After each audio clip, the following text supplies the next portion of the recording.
Have you ever thought about including pricing information on your website, but you were worried that your best customers might get scared away if they hadn't met you before they learned about pricing, or that your competitors would steal it? Or have you ever thought about including information about your competition on your website, but you didn't want to sound like a jerk? Well, check out today's episode where we interview Marcus Sheridan, the author of They Ask You Answer and The Visual Sale. I'm super excited to interview Marcus because I'm a big fan of his books.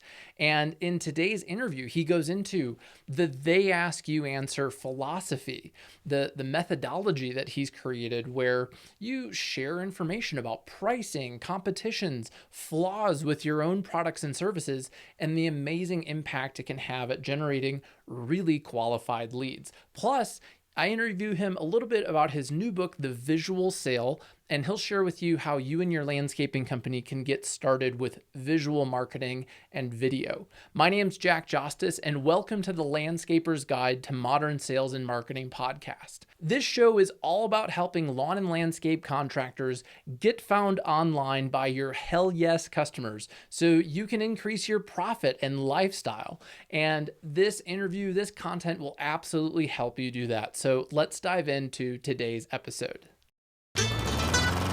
We weren't getting the leads that I knew we could. We weren't getting the right leads. What started happening is that our leads are more qualified. Our sales have probably gone up by about 10 to 15% a year. We're going to increase our sales volume by $1 million in a year. All right, everyone, I'm so excited to be here today with Marcus Sheridan. Marcus is the author of They Ask You Answer, The Visual Sale. He runs the agency Impact. And he also, Marcus, tell us a little bit about your background with river pools and spas, and what are you doing with that company currently? Yeah, so I started a pool company with two friends in 2001. So I was right out of college, and I was actually their first employee, but they asked me, my two partners, they asked me to be a third partner in the business after 6 months. And the quick story is we almost lost that business in 2008, like many people in the, whether it's swimming pool or landscaping space, almost lost their business in 2008, 2009 with the crash. And I'm not sure how much you want me to say, but we ended up doing some pretty innovative things on our website. We have the most trafficked swimming pool website in the world. It's riverpoolsandspas.com. And today things went so well for us in terms of what happened. And of course, some of those things will come out today when we have this conversation, but went so well for us as a business that we eventually started manufacturing fiberglass pool shells as well. And so today we've got dealers and franchisees all over North America, and it's growing very, very fast. And I spend most of my time now helping these, when I'm with the pool company, which isn't a ton of time. I probably spend 5 to 10 hours a week with the pool company today. So I still own the original install company. The manufacturing company was acquired, and I'm essentially on the board of that company. And so now I'm helping these franchisees to not make dumb mistakes like we all do. Right and on. to scale their business. It's fun. That's awesome. And you and I met. We both presented at Tony Bass's Wealthy Landscaper Summit at the GIE Expo. I think it was 2019. Yeah, it was a couple of years ago now. And I was just blown away by your presentation. Tony gave me a copy of your book, and I really enjoyed it. And I have to share that when I saw you speak, it made me really uncomfortable with one of the things that one of the reasons that I brought you on the show, which is you had shared with the audience the recommendation to share your pricing on your website. Yeah. And at that time, even in my own selling, I was thinking, oh, well, we need to meet and build value and establish a relationship and everything like that. For the landscapers listening, who might be thinking, wow, putting pricing on my website, my competition is going to steal that. Walk us through, why should landscapers have pricing information on their website, and how do you wrestle with those fears of your competition stealing it? Yeah, so our philosophy, and this started with my pool company, was and has been since that time, if anybody has a question, we feel like it's our job to answer it. And the name of the philosophy, of course, is They Ask You Answer. It's the name of the book. And now it's the name of the movement, right? That so many companies, it's really amazing, Jack. They Ask You Answer, the book, is selling more today than it did when it came out almost 4 years ago, right? And I think it's because so many businesses are recognizing that buyers have changed and we have changed. And the way that we've changed, we still base our decisions on who we go with on trust. That won't change. But how we derive that trust, like where that trust comes from, that is the thing that has changed. And because of the fact that we can do so much research on the front end, in the book I talk about this, number 70% house, 70% of the buying decision has been made before someone even talks to a salesperson on average. They redid that study recently. It's now 80%. It's pretty amazing, right? So by the time, let's say a landscaper is in somebody's home or backyard, that person's actually 80% through this buying cycle, which is pretty amazing if you think about it. So lots of times the job is just don't screw this deal up. Don't screw it up because they've done a lot of the research. And part of the research that they've done is they've wanted all their major questions answered. And pricing, of course, is one of those. The thing about it is when somebody hears, I need to talk about pricing, they think, I need to give specific pricing numbers. That's not what we teach. And this is the misconception that people have. Really, what we need to do is we need to teach how pricing is derived within our industry. Because if we don't teach that, and we don't teach it well, then you don't have a chance to build value. And so the mindset is this, and there's really 5 elements to talking about pricing. So if you did this in a video, if you did this in an article, whatever it was, there's 5 things that you want to remember. Number 1 is what drives the cost up of a service or product. Okay, so take landscaping. What makes landscaping more expensive? Right? Number 2, what makes it less expensive? Okay, so what are the factors that keep the pricing down when you have a project? And you can, of course, subdivide, right? There's so many different types of landscaping, right? Essentially, pool companies, landscapers were cousins. So we're very much in the same world. So that's the first 2. What drives it up? What drives it down? Now, number 2 and number 3, they're very similar, but they're not the exact same thing. Number 3 is why are some companies so expensive?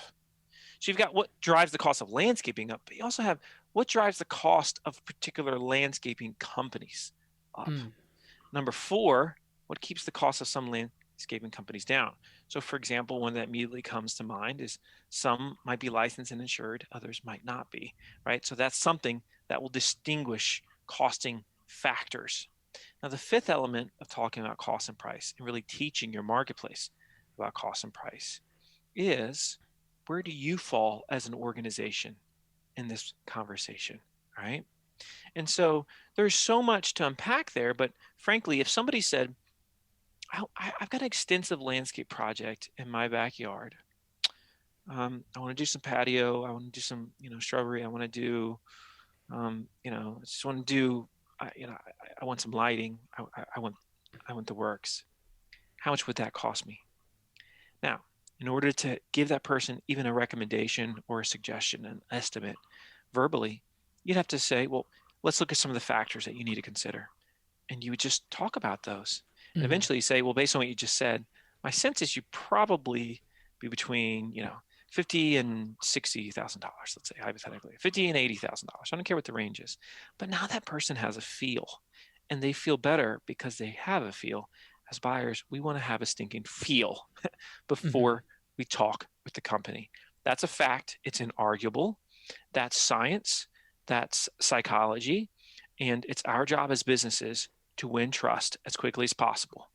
And if you're going to win trust in the digital age, when they can take that trust so quickly from you to someone else, especially because they can learn oftentimes from somebody else, well, it's our job to address those questions on the front end. Absolutely.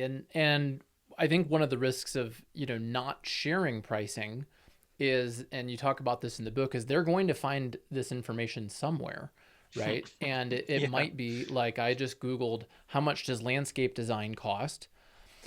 There's an article from Home Advisor. So I don't know. Do you want people getting some expectation from Home Advisor? Yeah, which is the last place I want somebody, because Absolutely. it's so generic, and it there's no meat on that bone, and it sets up false expectations, right? Right. So I don't Yeah. want them reading from Lowe's either. I want them to hear from an actual contractor.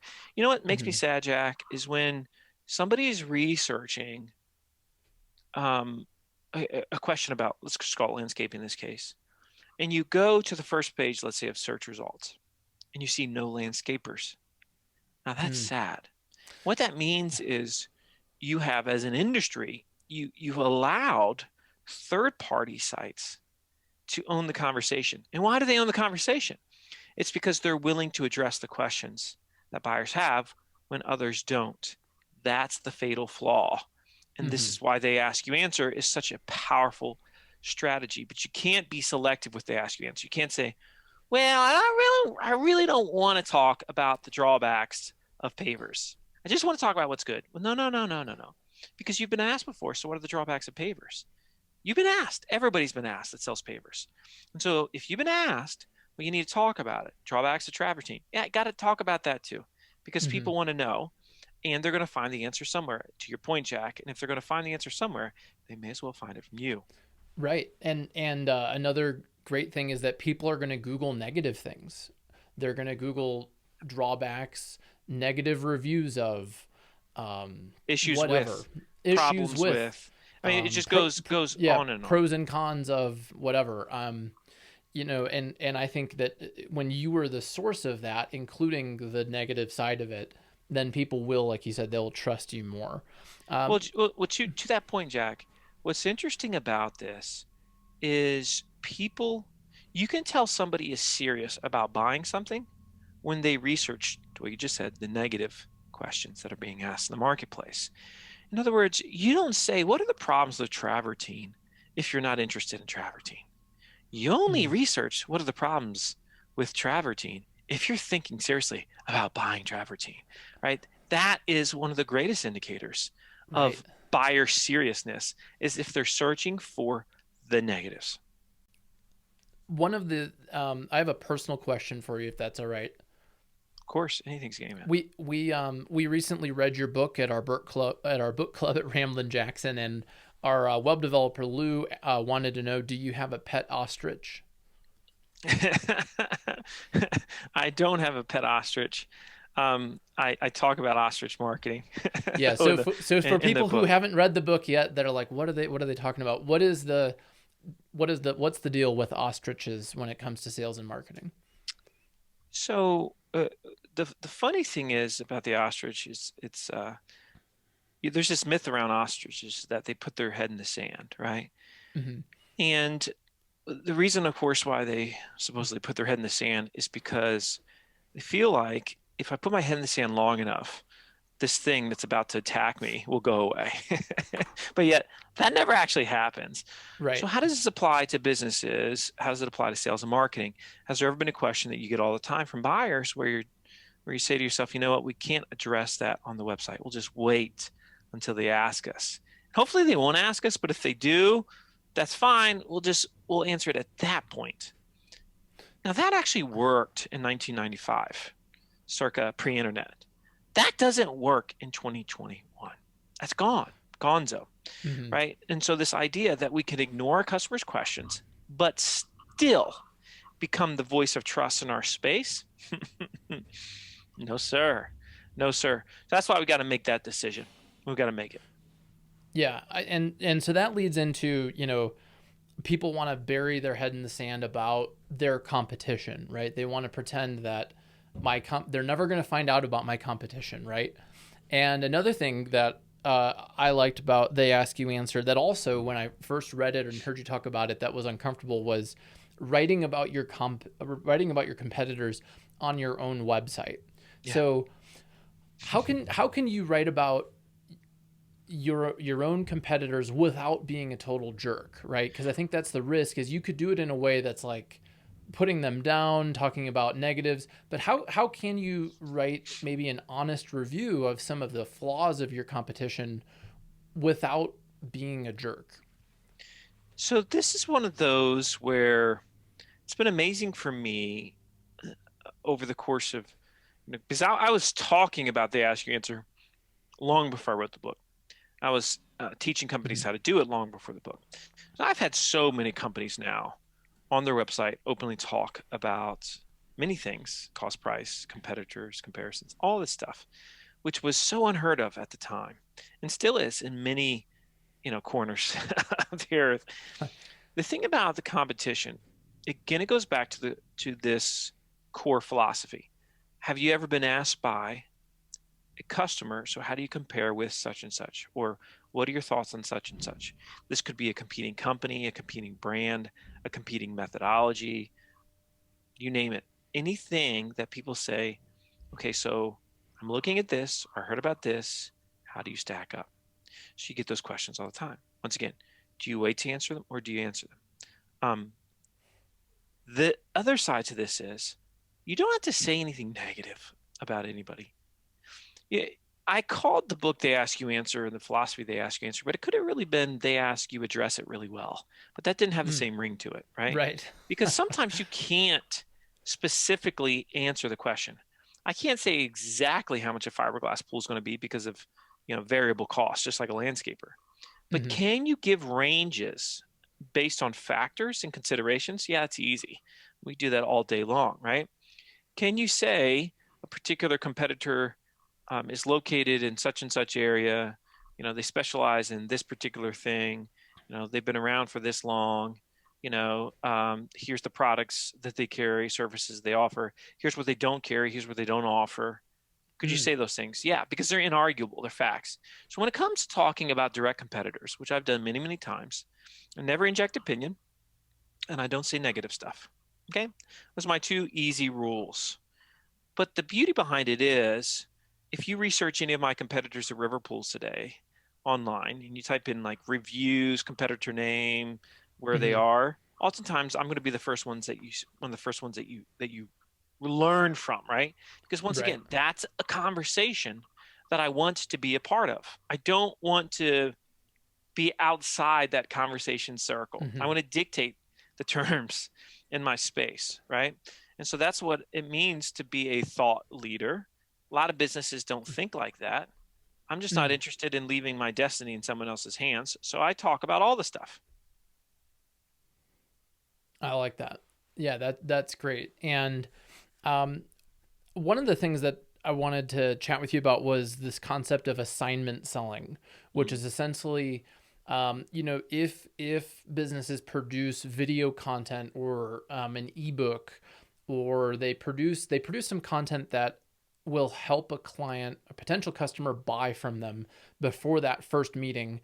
Um, you talk about really getting an agreement to watch it or to Yeah. read it, because just publishing it on your website, posting on social media, people may or may not find it, but you're having the sales team actually get an agreement from the client. So tell us a little bit about assignment selling, and then does it ever impact project management? Like if a client isn't holding up their end of the deal. So like So I, walk me through from sales to, like, let's say yeah, somebody is interested in a pool, they buy it, now we're in construction. assignment selling there's so much here because I've now taught this to sales teams all over the world.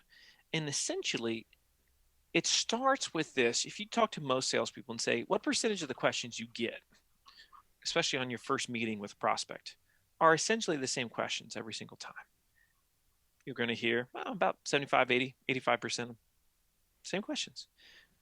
So that begs the question, why do we keep answering the same daggone questions over and over again? It doesn't really make any sense, right, Jack? So it's like Groundhog's Day. Every sales appointment's Groundhog's Day. Mhm. So what would happen if we could eliminate those? What would happen if the buyer prospect that they already knew the answers, but they didn't just know the answers, they'd heard it and learned it from us?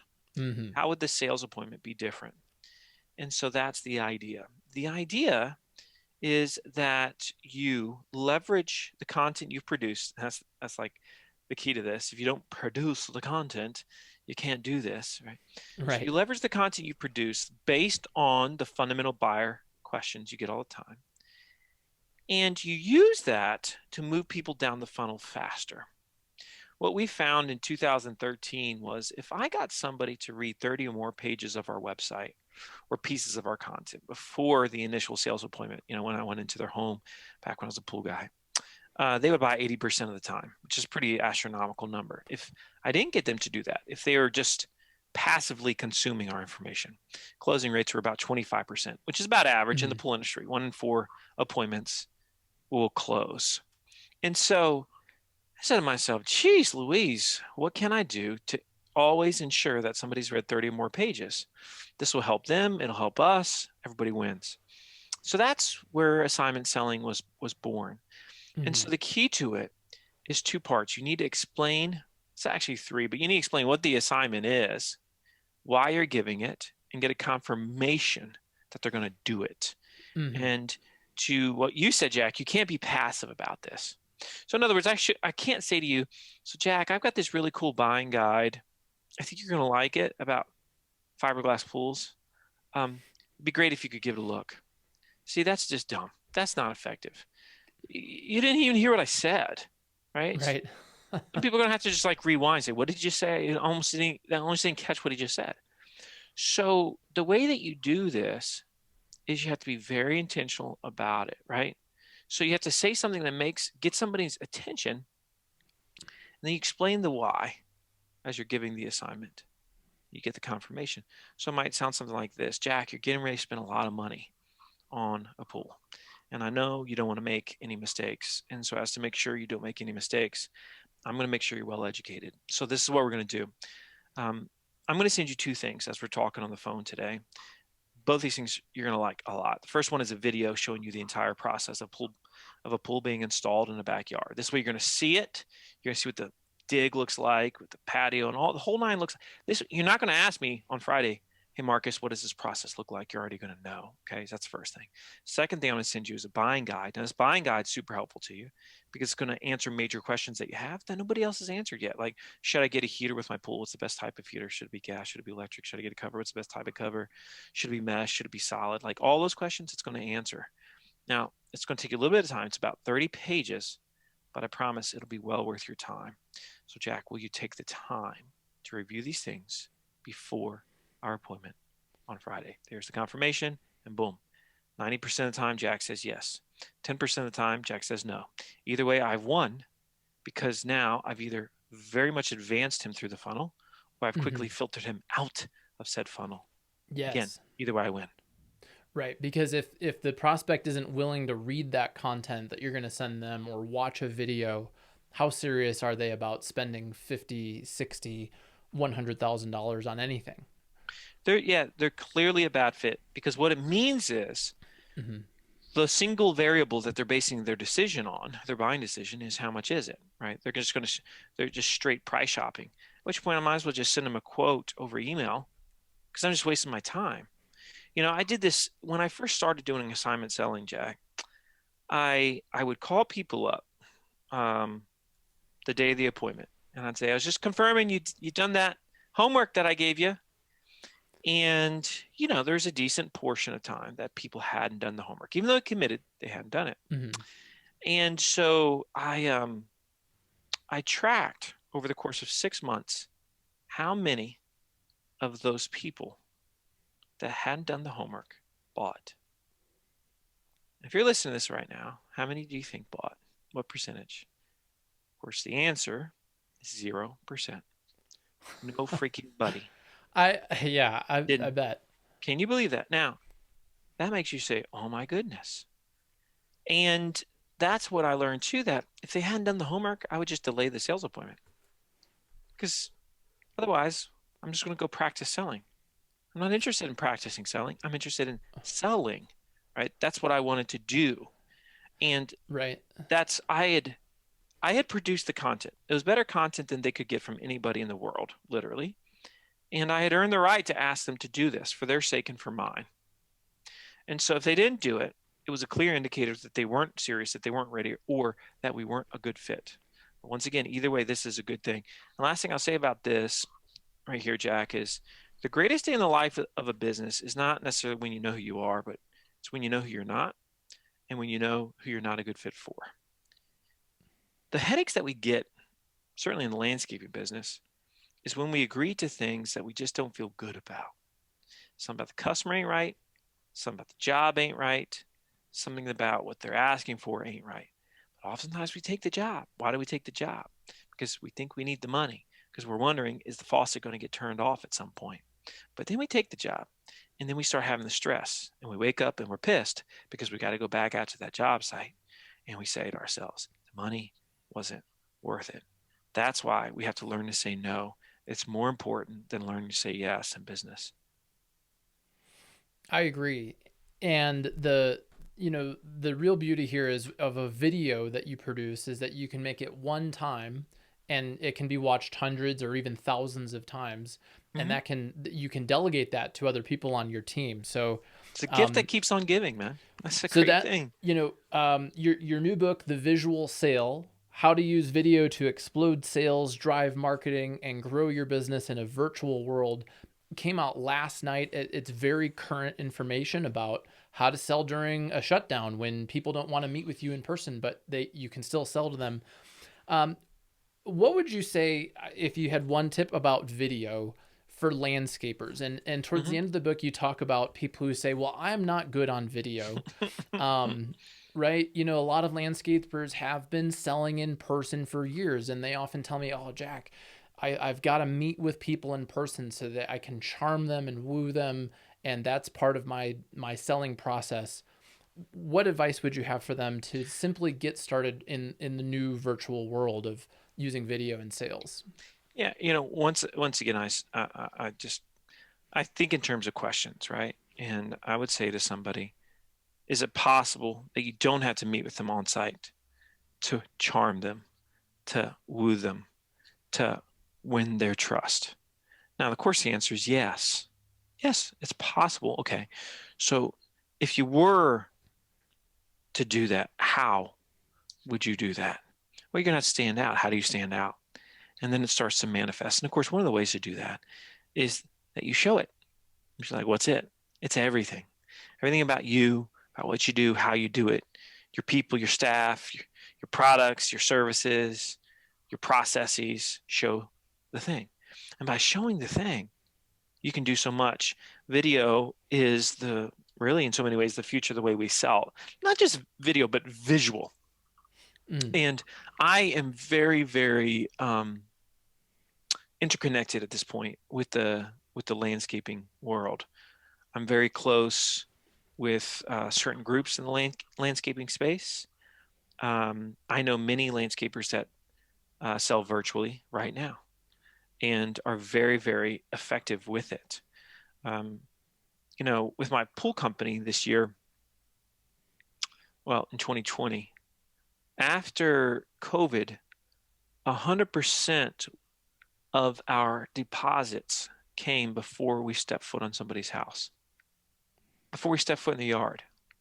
And we did 152 pools in 2020. So, of those, I guess about 100 or so were deposits that we got before we'd ever shook their hand, before we'd ever stepped on their property. And that's because of virtual, and that's because of video. We've given them the ability to see the thing, right? To get to know us so well that they can say, wow, I really, really trust these guys. They just show me everything. There's no secret sauce here, right? And of course, we meet with them virtually. Once again, they see us, they talk to us, and we're able to price it accordingly. So, that works extremely well. Unfortunately, you're always going to have people that are resistant to change. But, so was Blockbuster, and it went great for them. So it might go great for you too. All right. Well, Marcus, thanks so much for coming on the show today. It's been a real pleasure interviewing you. And what are you up to next? And where can we learn more about you? Well, the best place to connect with me, believe it or not, is on LinkedIn. I live on LinkedIn in terms of my social media. I think everywhere else is so negative. I just don't. I agree. I actually just deleted Instagram and Facebook from my phone. Oh, and it's healthy. I'm focusing. It's extremely healthy. More. Do you know the average person that has Instagram checks it? And this is they've done the studies. 150 times a day they check Instagram. the average person with it. And so I'm not going to sit here and say social media is of the devil, but I will say that if you want to reach out to me, if you want to learn from me, I put my best stuff on LinkedIn. One great post a day you will find from me on LinkedIn. You can reach out to me directly. Marcus at marcussheridan.com is the easiest email to remember. Marcus at marcussheridan.com. And make sure you get the books. If you want to be great with video, and I think every landscaper should, get the visual sale. If you want to have a strategy for your digital sales and marketing going forward for the next 20 years, get the Ask You Answer. Bottom line is get them both, read them, apply them, right? And absorb them. And then it's going to change your business forever. I say that because I've seen it happen with so many companies. So Jack, this was a pleasure. I certainly appreciate it. Yeah, thanks, Marcus. Everyone, definitely check out his books. We've read They Ask You Answer at the Ramblin' Jackson Book Club twice now, and it's a book worth reading several times. So thank you for writing these books. They're really great, and they've definitely impacted me and the work that I do, even in my own marketing. So thank you, and take care, Marcus. We'll look forward to hearing from you on LinkedIn. My pleasure.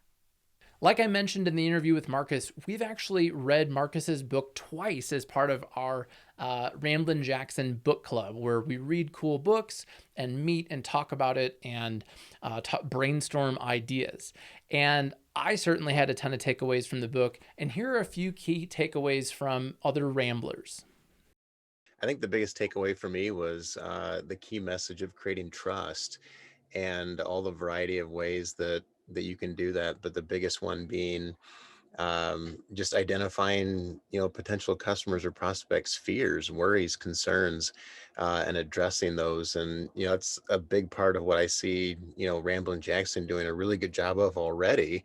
And I obviously saw some, strategies and methodologies, but I think the two favorite things I took away from was the ostrich approach, as far as let's just hope it goes away. that was easy to remember. But the other one was the CarMax approach, and who doesn't have a icky feeling when they think of a used car salesman? But that's a perfect example of understanding the industry and then turning that fear around. So I really like that. Yeah, and I think I looked at it more as like our clients and how this could be useful for them. And I know in the project kickoff, we're always talking about the sales process, and it seems like more and more of our clients have a sales process issue, and just writing content, whether it's pricing or other things, to help better qualify people before they get into that sales funnel, kind of is how I was looking at it, and super beneficial to them. I love what Marcus said about taking the things that your customers are already asking you, talking to your salespeople. What are the things that they're telling people 80% of the time? And what if you started creating content like that on your website and assigned it to your potential customers in order to qualify for meeting with you? We both know that your close rate would go way up and you'd spend way less time driving around meeting with people who are not going to buy from you. So I hope you check out his books and get started with that. My name's Jack Jostes, and thanks so much for checking out the Landscaper's Guide to Modern Sales and Marketing podcast. I recommend other books, so check out the full transcript from today's episode and see some links to other books that we've recommended at ramblinjackson.com/podcast.